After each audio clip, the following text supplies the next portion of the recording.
playing Blitz is a completely different chess from classical and rapid and of course bullets. So we have those levels of chess, and this is regarding the time control. So classical chess, like we're seeing in the World Chess Championship, you'll have like the game is gonna last for 5 hours, maybe less, maybe more, and so you do have a lot of time to create a plan and all that stuff. And the more you go, like the lesser the time controls, like the more different is the game. So when you go like for a bullet game, you have 1 minute or maybe half a minute or maybe one quarter of a minute to play.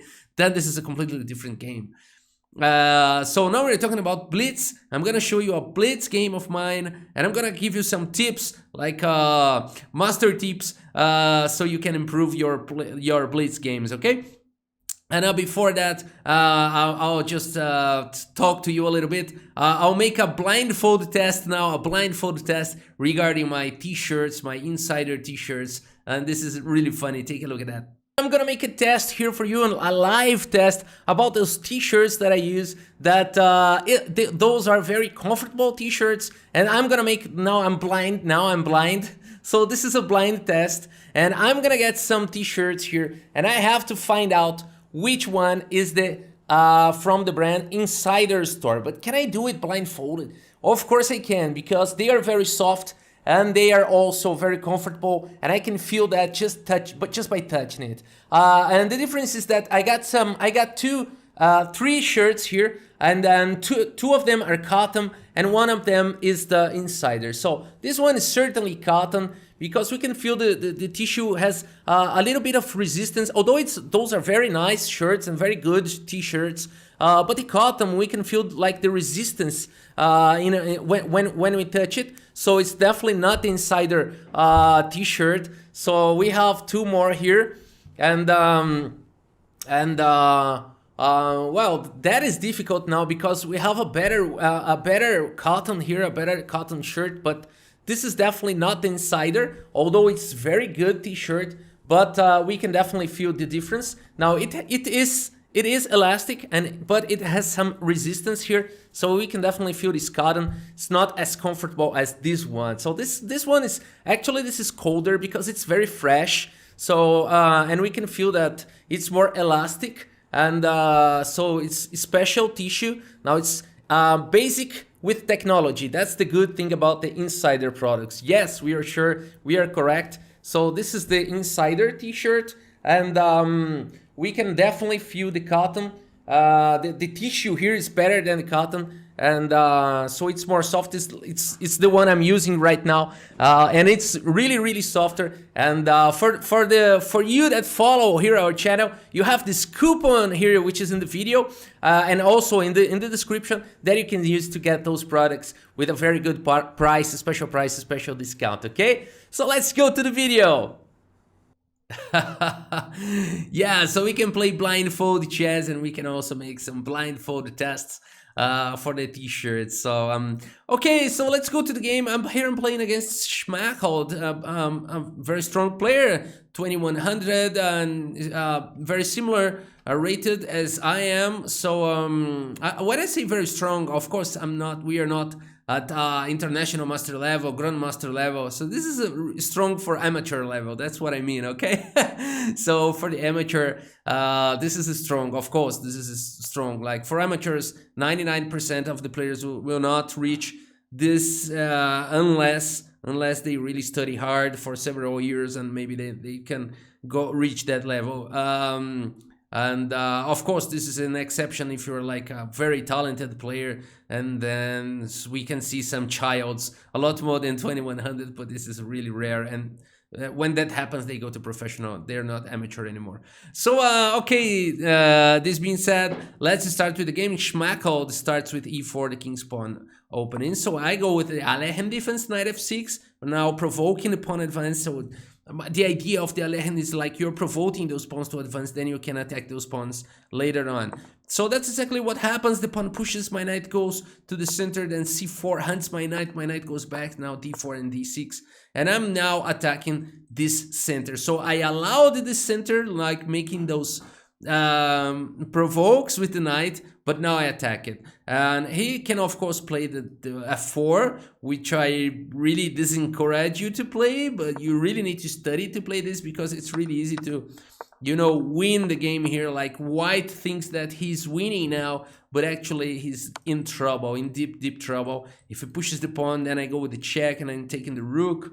And if it goes away with the king, I'm probably grabbing all those pawns, and I might not be winning, but it's really good for black. So that's why in this game he didn't go to f4 move, so he took the pawn. And then here there's a Brazilian grandmaster which takes with the c pawn, so he's very famous for that. So he's an Alejan player, a grandmaster Alejan player, but I decided not to follow his steps because I'm more used to play this way and not with the fianchetto. Knight f3 was played. Now I developed my bishop. The idea here is like to put pressure here on the on the d4 pawn really soon, and then also pressure in c4. So in some cases, when I develop my knight, I can take the knight and then take this pawn, and which is actually what is going to happen in this game. So knight c3 was played, and I continued with the bishop e7. Now I'm threatening to castle and bring the rook and try to exploit the kings in the center. h3, just questioning my bishop, go back. Bishop h5, bishop d3 develops, and after castle, now it's not the case that I can take here and then I can take the pawn, because first I'm not threatening the pawn, and also because this pawn here is hanging, so I first need to develop my knight, and now maybe I'm threatening to capture here and then capture the pawn on d4, but I gotta be aware that this pawn will be hanging. Sorry about that arrow. So he continued with the d5, and I don't think this is the good move in this position because it really allows me to play knight e5. So he should probably continue developing, maybe with bishop e3, maybe rook e1, who knows. So d5 was played, and now knight e5. Now I'm attacking the knight, now I'm attacking the bishop, and now I'm attacking c4. So now I feel good. He continued with bishop to e2, retreating the bishop. Now I take, he takes, I take, he takes, and now this pawn is mine. So I'm really happy here, but again, it's not that I'm winning. Actually, if you put that on Stockfish, it will give me a valuation of 0.4 to black, unless I'm a pawn up, but white pieces are truly active. He's got a strong pawn here on d5, so it's not that things are really easy, but you know, I don't feel like I'm losing here or something critical going on. But he brings the knight, knight e4, not allowing bishop to f6. I bring my knight to e5, attacking the queen. So those are very quick moves because we're playing Blitz. So I have spent 20 seconds, so did he. And the game continued with the queen e2, now the queen is safe. Rook e8, kind of, sometimes people leave the rook here and start pushing pawn f5, f4, maybe this is a very interesting idea as well.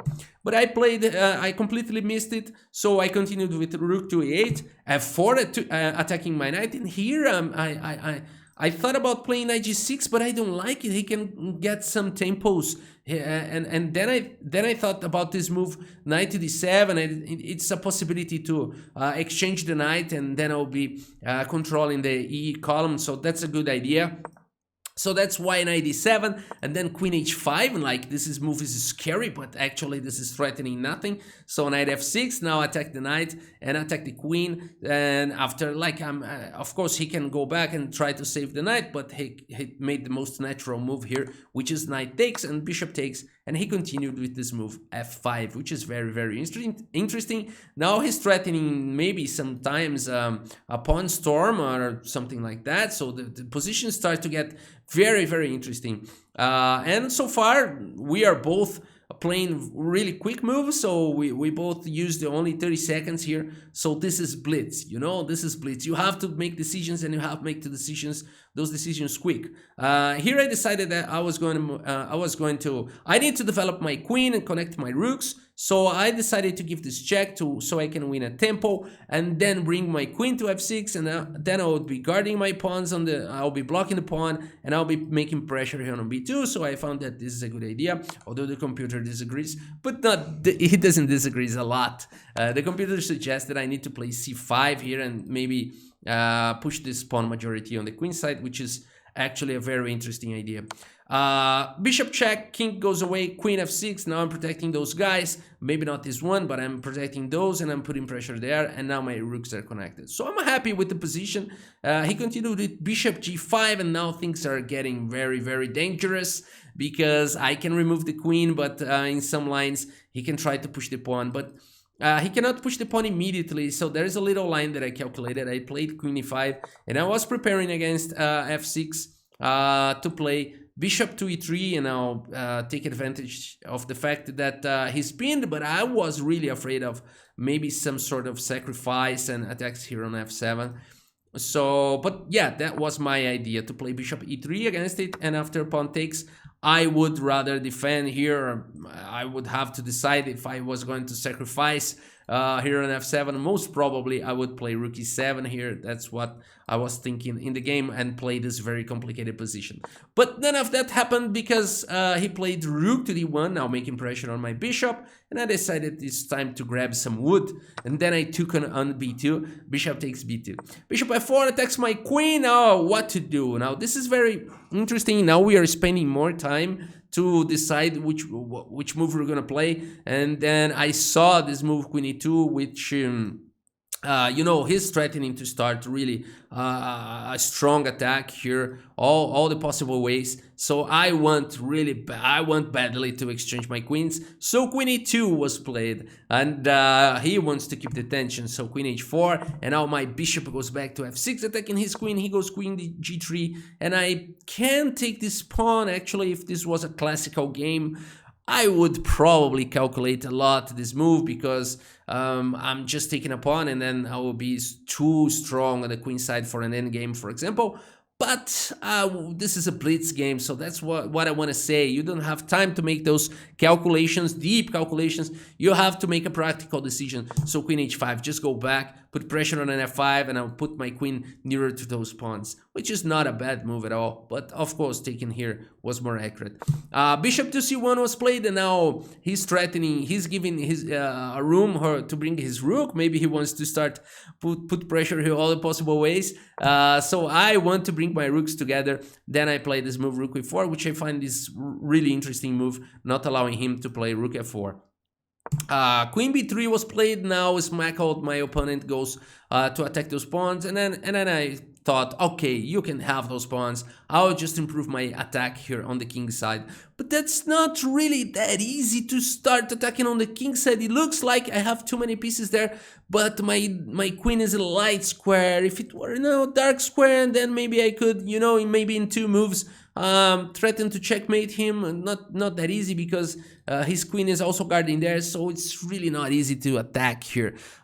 So I brought my rook, natural move. He took my pawn, and then I just I'm afraid of some lines where I want to sacrifice a rook, or maybe something now lifted this rook, and then I have problems on the back rank. So that's why I played h6, and now, okay, just take one more pawn, and then I'm figuring out that this pawn is in danger, and he's gonna have a passed pawn.